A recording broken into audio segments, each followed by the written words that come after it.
అందరికీ హాయ్. ఈరోజు నేను ఒక పాఠం చెప్పబోతున్న తెలుగు పాఠం. హనీబీ నుంచి ఇప్పుడు నిజాలు చూపుతా.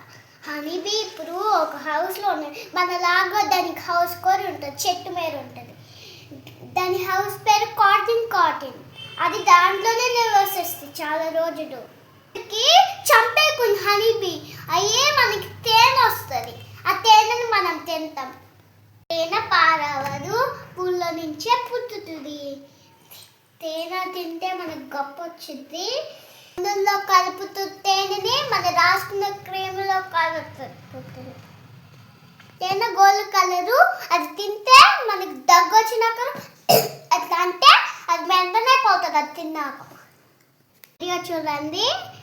నేను హనీబీ బొమ్మ డ్రాయింగ్ చేశాను. స్టోవెల్ పెట్టాలి, ఆ తర్వాత క్రిషన్ పెట్టాలి, ఆ తర్వాత సర్కిల్ పెట్టాలి, ఆ తర్వాత ఐస్ పెట్టాలి, ఆ తర్వాత చుక్కలు పెట్టాలి, ఆ తర్వాత వాటిలో పిలకలు పెట్టాలి, ఆ తర్వాత ఈకలు వేయాలి, ఆ తర్వాత లెగ్స్ వేయాలి, ఆ తర్వాత దాన్ని వేయాలి.